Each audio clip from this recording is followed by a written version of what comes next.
Let's make a quilt with Mama B. Let's make a quilt with Mama B. Let's make a quilt with Mama B. Let's make a quilt with Mama B. Let's make a quilt with Mama B. Let's make a quilt with Mama B. Okay. Hello quilters, and welcome back to Let's Make a Quilt. This is our second lesson on the half log cabin block.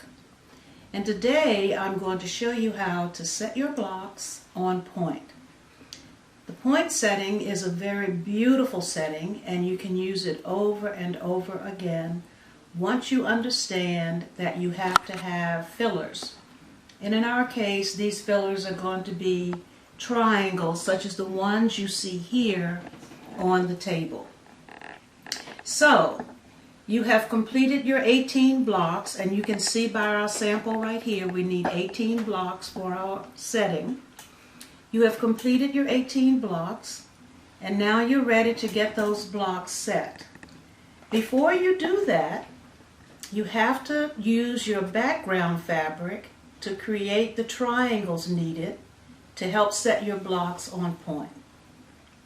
In your handout, it tells you that you will need an 18 3/4 inch square from which to cut the triangles.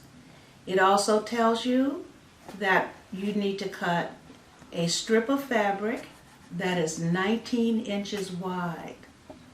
Once you have cut that strip of fabric, then you will cut your squares 18 3/4 inches. And it's very important that you cut as accurately as you possibly can. So this green square represents my 18 3/4 inch square.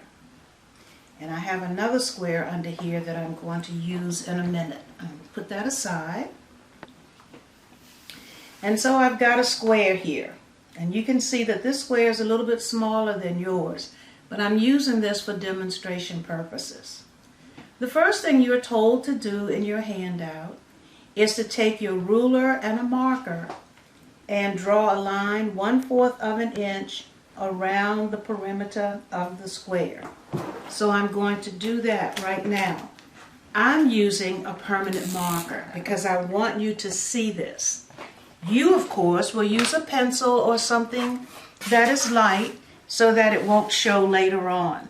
But we want to measure 1/4 of an inch from the side.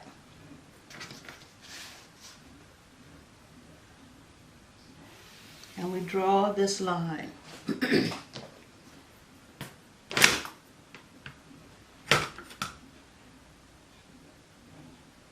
And you do it all the way around the square. And you will find out in a minute why this line is so crucial and so important to putting these triangles into your quilt.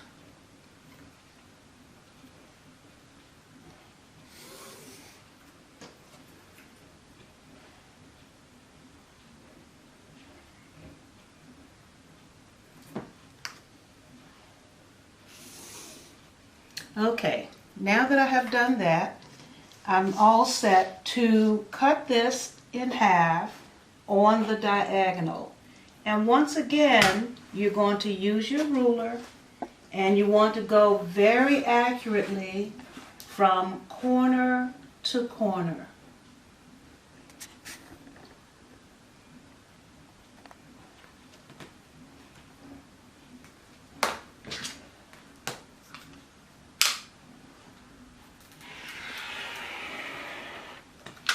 And once you've done that, you now have two of your side setting triangles.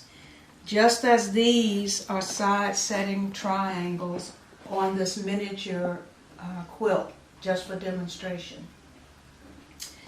The reason I had you mark the outside of your square is so that when you begin to sew the triangles onto the blocks, you will know where the outside should be. Remember that when we deal with triangles, we get bias edges. Those bias edges stretch. You don't want a bias edge on the outside of your quilt, not under any circumstances. So by having this mark on here, it tells us exactly how we turn the triangle so that the bias edges are sewn inside of the quilt and the good straight edge is on the outside of the quilt. And when you get ready to do the corner squares, you will see that we will do the same thing. Now, to make my fabric work a lot easier, I have ironed it, I have sprayed it with magic sizing, and it's nice and stiff, and it's easy to get the line on there. So, I would continue with this process to get 10 side setting triangles. Then I'd come back and I need to get 4 corner triangles. But before I cut those, the first thing I need to do is mark the outside edge. And once again, I'm using a marker because I want you to be able to see the mark. This is going to disappear later. When you have to trim your quilt, you'll trim this right off. But it is so good to have it when you start to sew those triangles onto the blocks.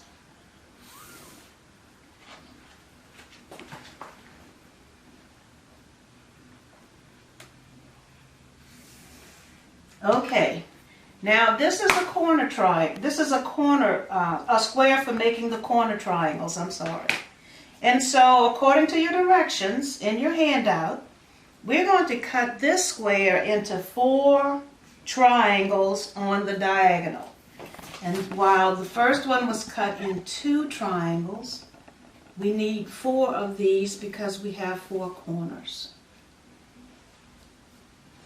And you cut this from your strip of fabric just as your directions tell you.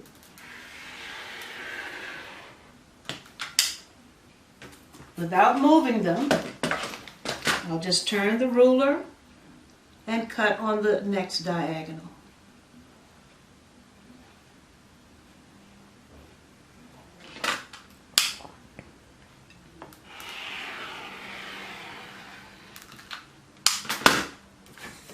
And now I have the 4 triangles that I need for the corners. All right, let's just recap that one more time to make sure everyone is with us. When I have the square for the side setting triangles, I have to cut it in half on the diagonal 1 time. I only get 2 triangles out of that first square. They would be bigger. But when I get ready to prepare the corner triangles, I have to cut 4 triangles because 1 goes with each corner. So my first cut is on the diagonal in one direction, and my second cut is on the diagonal in the second direction, the other direction. And here are the 4 corner triangles. And you just stack them, put them over on the side until you're ready to sew them. Now, sewing this together is pretty easy if you just follow the steps that I'm about to demonstrate, and also look at the diagram in your handout.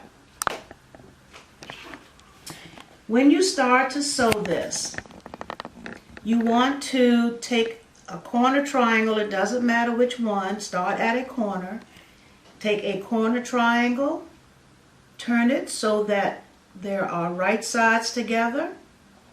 You will have these little dog ears hanging off on the side.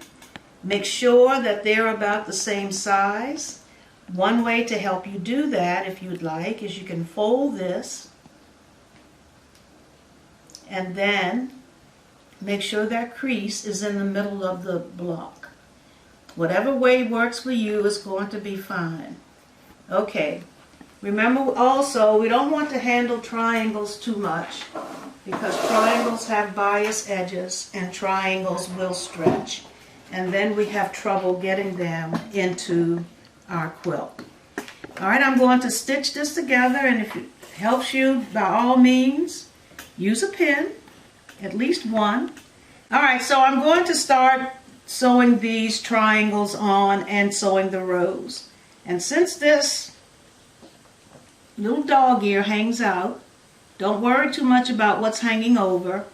Put your needle down so that you're just there at the edge, and make sure you backstitch because you want all of your seams to stay and you don't want anything to unravel. So backstitch a couple of stitches and then sew across, making sure you're using a 1/4 of an inch seam allowance.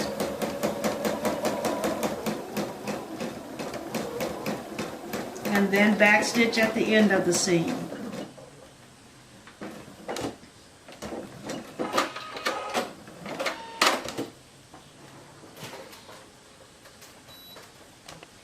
Okay, this is the first corner unit, and I'm just going to finger press this right now, and in a minute we can take everything to the ironing board. Now, just so that you remember, this was right here, and I sewed the corner triangle to that one block, which is what you will do. Now I need to sew a side setting triangle to this block and another side setting triangle to the block. And so here we go.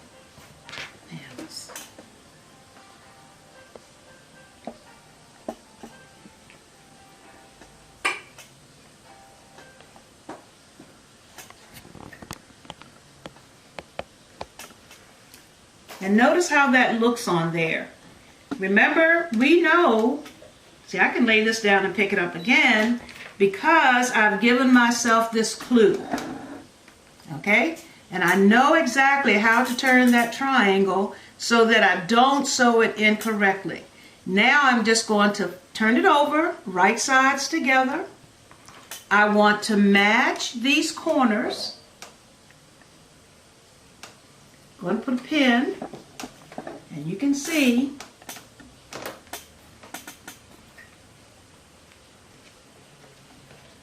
and now I'm ready to sew along this edge. You're going to sew along this edge and make sure you're using a 1/4 of an inch seam allowance, and make sure you backstitch a couple of stitches to secure your seam. Now when I get down here near the triangle that I sewed on at first, seam allowance is toward that triangle, and I'm just going to sew until I get to the end of the triangle I'm sewing right now. And I want to backstitch, and that's it. And we can test to see if we're on the right track, because I can put this right back where it was and know that I'm sewing this correctly. Now, I want to pick up another side setting triangle and make that right sides together. I want to make sure these corners match, the edges match, and then I'll sew right along that edge. And since it's easier for me to sew from the corner out, this time I'll just turn it over.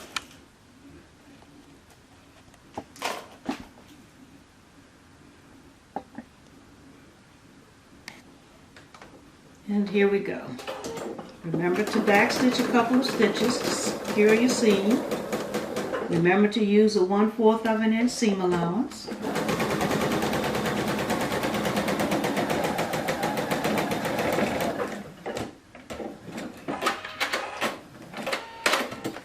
And here is our first corner unit.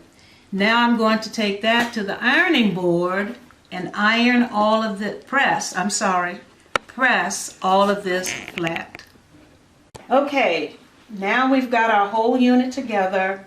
Seam allowances go in the same direction as the triangles on both sides and in the corner, and we're ready to press. Now if your preference is to press as you go, that's fine. There's nothing wrong with that. You could have pressed that corner triangle first, then you would have come back and sewn this triangle on, press that, sewed this triangle on, and press that. But here we have our seam allowances. You see that? And everything is where it should be, and we know that because we gave ourselves this line before we cut our triangles. That's why that line is so crucial. Please, please, please don't skip that step. Okay, let's go back to the sewing machine and we'll continue with the next row. Okay, now I'm going to sew together this row. It has a side setting triangle, 3 blocks, and it ends with a side setting triangle. And you know exactly now how to handle that because you know that this line that you drew has to be toward the outside. So let's get these sewn. I'm going to turn so that the corners match. And then I'll sew along this edge.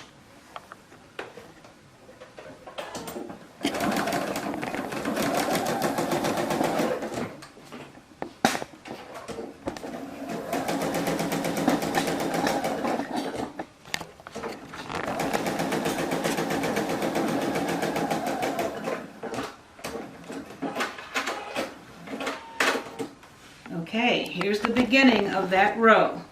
This red one moved over. There's the beginning of that row.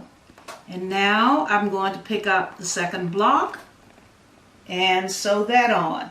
And I will tell you, it'll help you very much if you lay everything out near your sewing machine. I realize the quilts you're making are much bigger than the little one I'm using here for demonstration.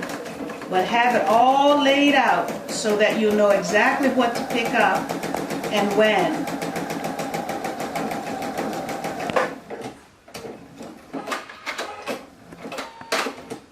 Okay, look at how our row is coming together. Now I have one more block in that row. I'm going to sew that on. And when I get the whole row sewn, then I'll go and press. Remember though, if you want to press as you go, that will be fine. There's nothing wrong with that. I think I'm pressing at the end because my little quilt that I'm making is small. Okay, see how this row is coming together? And now I'm going to end with a side setting triangle. And notice once again that those corners match and that we sew along that side.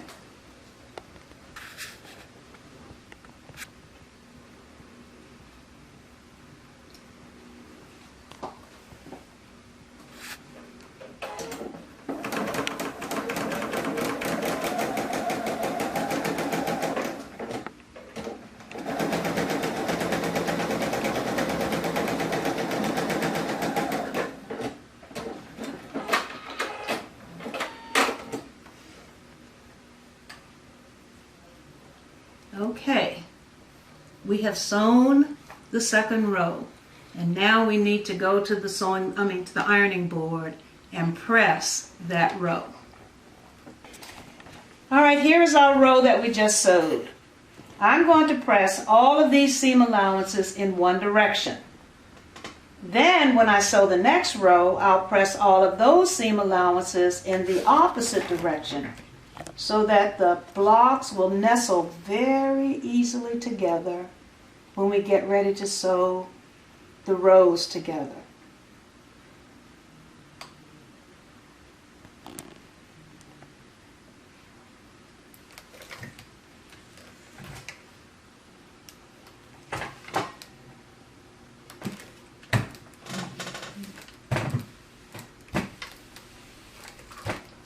Okay, now we're ready to sew that corner unit to this row. So I need to go back to my sewing machine and get that done.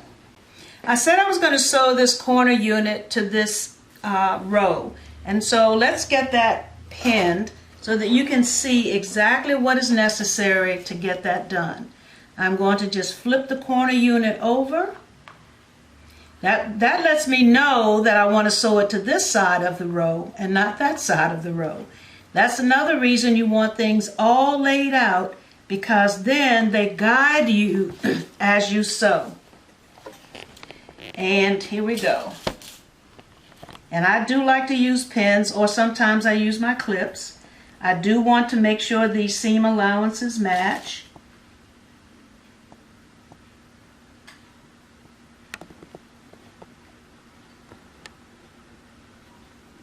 And you can see that they're going in opposite directions, so they nestle together very well.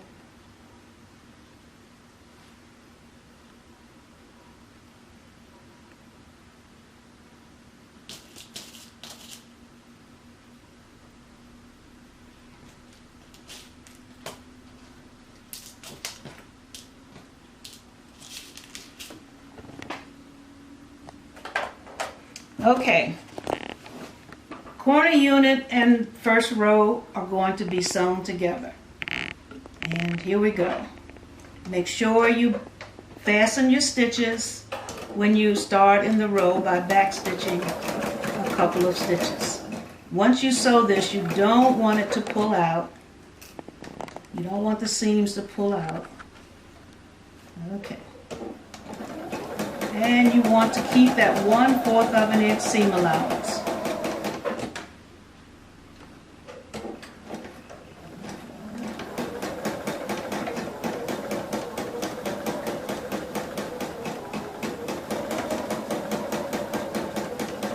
And you don't want to sew over pins, so pull the pins out as you get to them.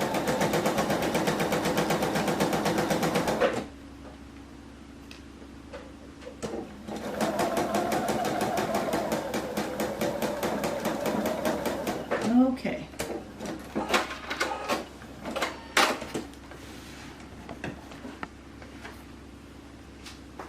And here we have it. All right, now that we have connected the corner unit to the first row, I'm not going to press right away. I want to wait until I sew the next row. Then when I go to press that row, I can press this unit as well. So remember, I'm going to start with a corner square. That's the first thing on the row that has to be done. And so let's stitch that.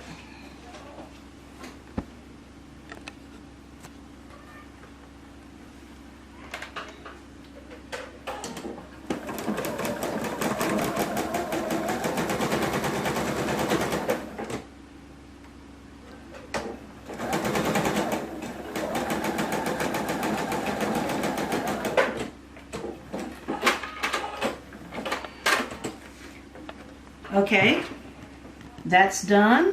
Now I need to sew these two blocks together. And if you have it all laid out, you'll know exactly which block comes next. And you won't have the blocks in a different position when you finish sewing.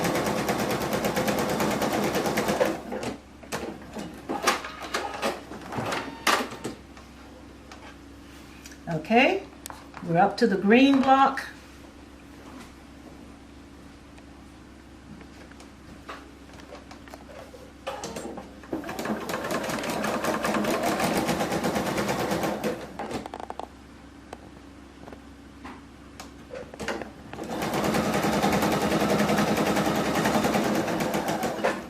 And I'm just going right along with this. I won't press until I get to the end of the row. And you can see it works so well, it's coming together. Put the purple onto the green, then I will have one last block and I will end with a side setting triangle.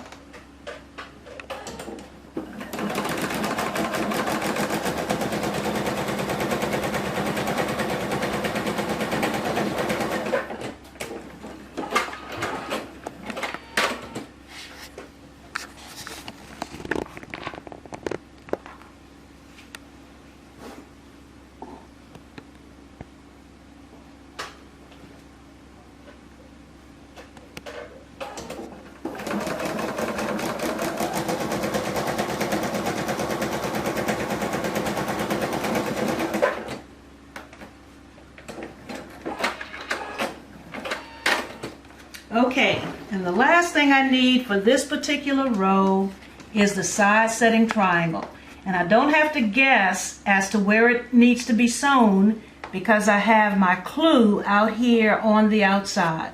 That's why we take the time to mark that before we cut the triangles. And it's so great to have that clue there, and eventually you know that you're going to, either it's going to be trimmed off or it will be in a seam allowance.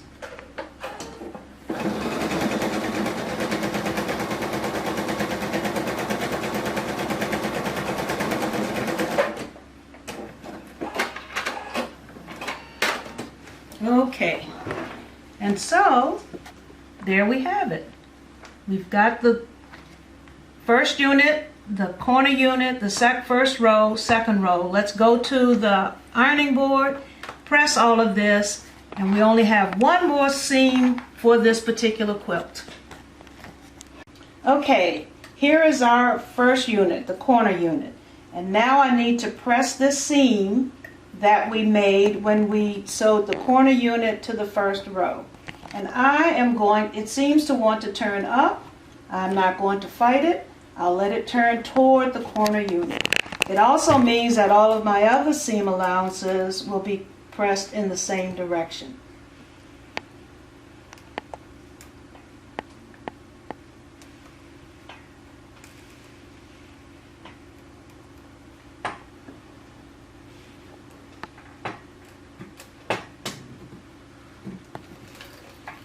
And there you have it. So now we need to press this next row so that we can attach it to the first unit. And once again, I'm going to press all of the seam allowances in the same direction.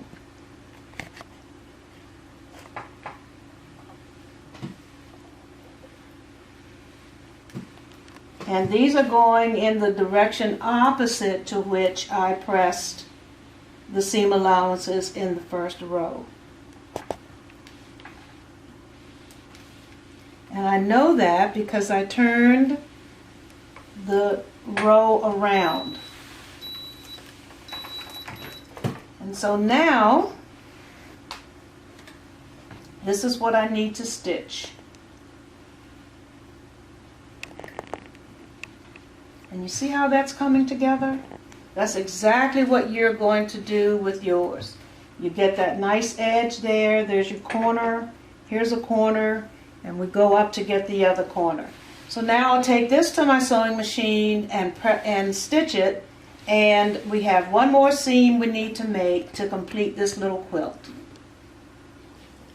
Because I want my seam allowances to match up, I do take the time to pin at each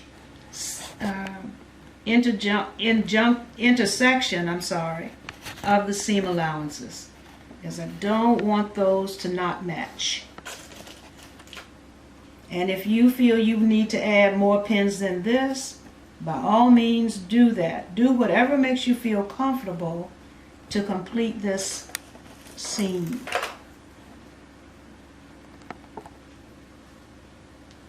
Okay, here we go.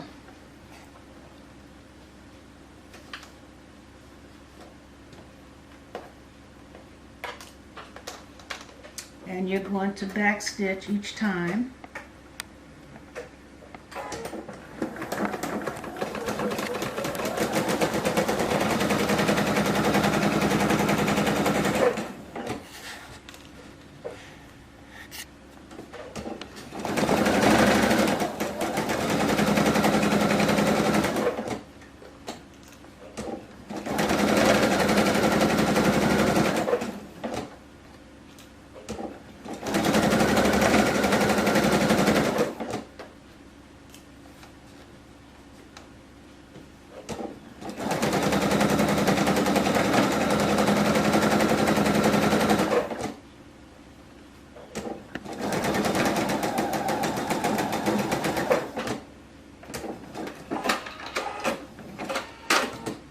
Okay, now, last thing I need to do, since I had done half of this before All I need to do now is sew this seam and I'll have the quilt. And I have one completed under here. So rather than sew that, I'm going to demonstrate what you have to do next. You've sewn all of your rows together. You've stood back and you have admired your work, which you certainly should do. And now you're ready to trim. You can see that we've got some things here that don't quite match up. We've got a huge amount of fabric over here and not quite as much there. And we really need to have all of this at the same amount. And then you'll be ready to put a border on it or to just have it quilted and bind it. It's going to be entirely up to you. So what I do is I measure 1/2 of an inch from the points. You see these points of your blocks. Those are the points I'm referring to. And I want to put my ruler down so that the 1/2 inch mark is on the points. And I don't know, Mike, if you can get in tight to see that, but this is the 1/2 inch mark, and I have it right along the points. And that's also going to help me straighten this as well as trim it. Okay. I have to move it a little bit because I can't work right there. And let's get it back.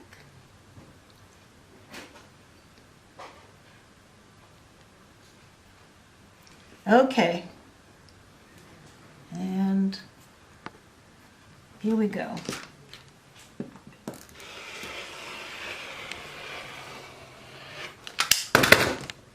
All right. That side looks a whole lot better, doesn't it? I'm going to do the same thing on all 4 sides to get rid of the excess fabric and to make sure that the distance around from the points is the same. And so once again, I use the 1/2 inch mark on my ruler to trim the excess.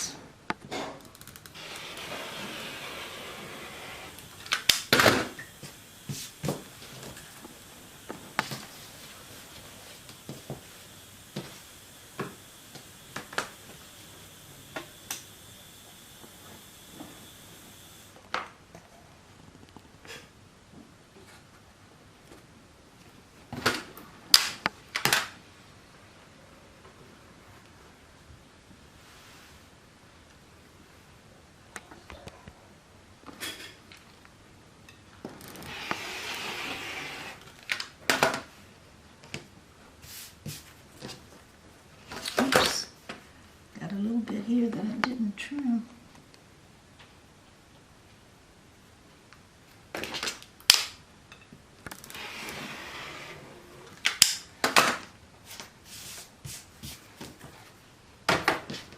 And now there's your quilt set on point. Oh, not quite, not quite. We left the side off. Getting ahead of myself.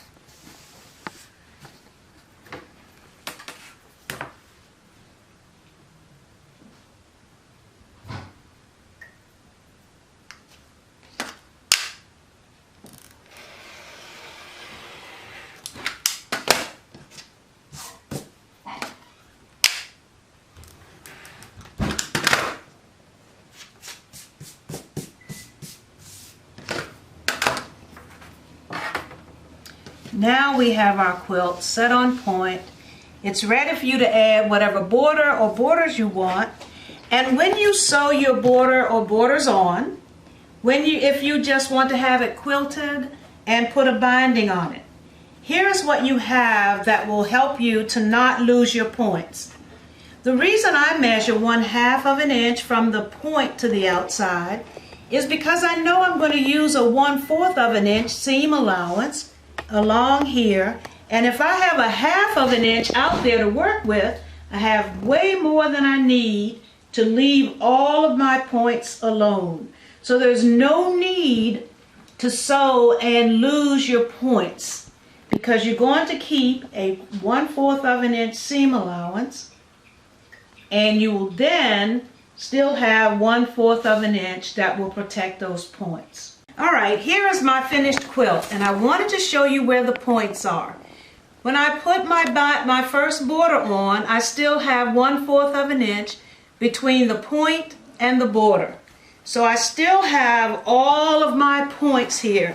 And that's a much more attractive quilt when you don't sew across the points of your blocks. So make sure that you trim, and make sure that when you trim, you are 1/2 of an inch away from the point of the block.